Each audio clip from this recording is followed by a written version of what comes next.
About 3 weeks ago, I drove my son out to a national park for a little weekend camping trip. We took the 410 out from Tacoma into Mount Rainier, a place my own dad used to take me when I was a kid. I wanted my son, David, who's 2.5, to find the same joy of the wilderness that I had. But I'm quite convinced that he will be terrified of forests for the rest of his life. When we arrived that Friday, the weather was crisp and the first signs of spring had finally made themselves known. We walked, or rather, I walked with David on my shoulders for about 2, maybe 3 hours from the parking lot, into a small, desolate camping ground with a pre-made fire pit. I'm not a very overprotective parent, so I let David wobble around a bit while I set up the tent. Just as I was about done and getting ready to unload our 3-day supply into the tent, I heard David make some sounds from behind me. Now, I recognize these sounds immediately, as they are sounds he usually makes when he's excited about something. I turned around and saw him sitting in the grass, about 20 feet away, staring into the woods. Even more strangely, he was doing this thing he does when he's particularly excited about something, in which he slaps both of his legs repeatedly. I slowly walked over while trying to keep an eye on both him and the woods at the same time, but there was nothing in the tree line that I could make out. When I was finally by his side, I asked him what he had seen, and at this, his response was, "Monkey Man." He was smiling, still slapping his legs, and as much as I tried to match his excitement like a good parent should do, suddenly, the serenity of the woods was replaced by a sense of unease. I once again fixed my eyesight on the tree line and peered in very, very carefully. It was just such an incredibly strange thing for him to say. I picked David up, not wanting to leave him alone anymore, at least until I could regain some clarity, and walked into the tree line.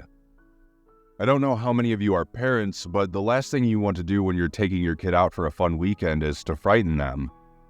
I mention this because the sensible thing might have been to hush him, to tell him to keep quiet for a while. But then, I also knew that realistically, this was just an imaginative manifestation. After a few minutes of scouting around with David up on my shoulders, I decided to return to camp. It was about 3:30, I believe, so I made us some lunch, still keeping an occasional eye on the space at which David had been clapping and yapping just a few minutes before. As much as I tried to forget it, I just couldn't. I'm not superstitious. I don't believe in aliens, ghosts, or even Bigfoots. But I suppose my parental instinct was simply in too much of a high gear for me to let it go. So as the cold sun was setting, I decided to ask David a bit more about what he had seen. As I was getting the fire going, I asked him about the monkey man. I asked him if it was a big monkey man. David thought about it for a second. He then laughed and nodded. I then asked him if he seemed like a nice monkey man, and David once again giggled in approval. I wasn't really sure what else to ask. Nightfall struck, and on full bellies, I read a chapter from a book to him as he fell asleep in his sleeping bag. When I fell asleep myself, I had almost forgotten about the monkey man. I awoke in pitch darkness. The fire pit was out. I reached out to feel for David, and panic struck me hard. He wasn't in the tent anymore.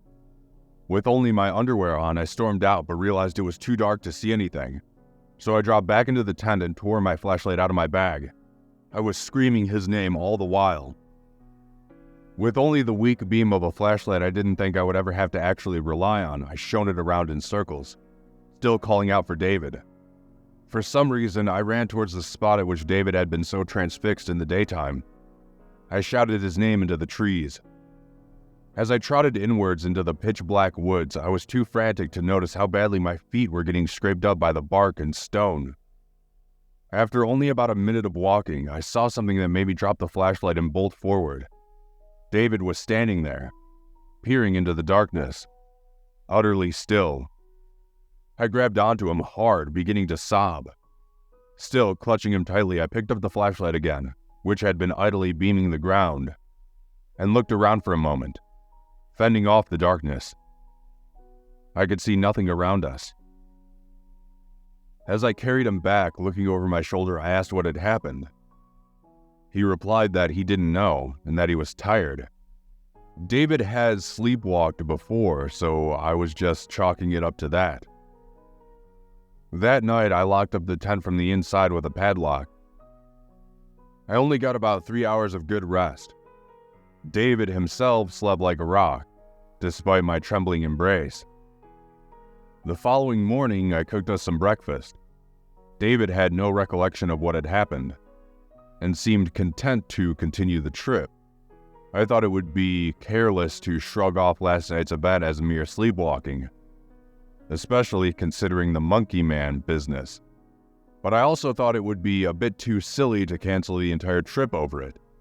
Thus, I made a promise to myself that if anything else were to happen, we would drive back to Tacoma at a moment's notice. The rest of the day was actually quite nice, and helped me take my mind off of things. David was at first a little upset at not having the iPad, but eventually discovered that nature can be just as cool as pixels. We made some bark boats with faces on them and sent them downstream, watched some squirrels, listened to the birds. It was everything I had hoped the trip would be.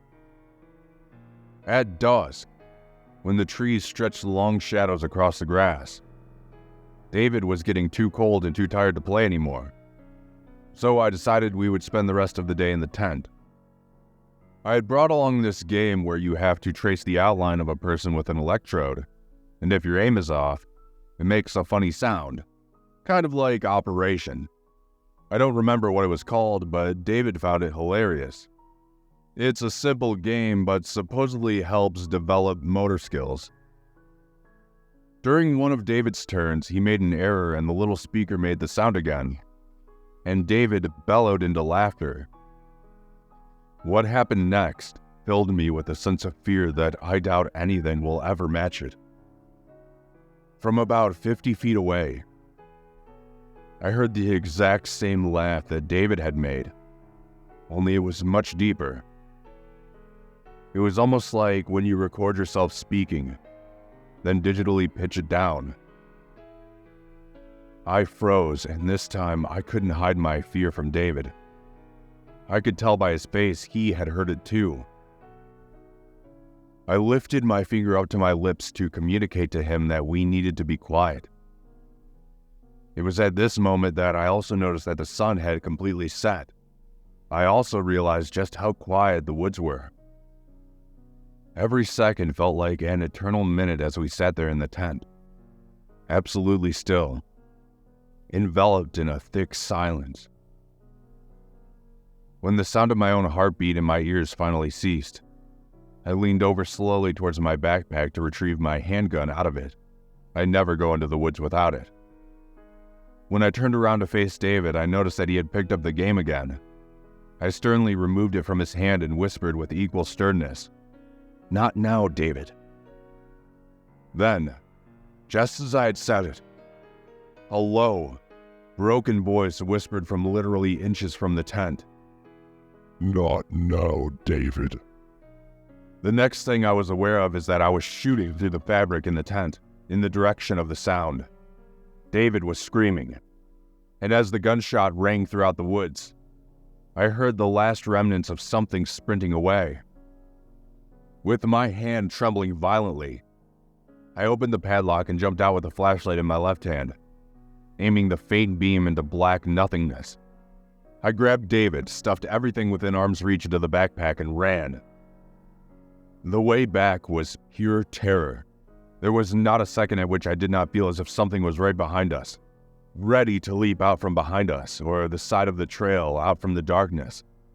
The only thing I could say to David was, "It's okay, you'll get the iPad soon. Do you want the iPad?" Nothing ever did leap out at us.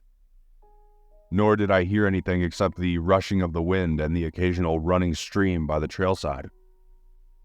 I was so out of it that even in the car, I kept checking the back seat to see if there was something sitting behind us, ready to kill us.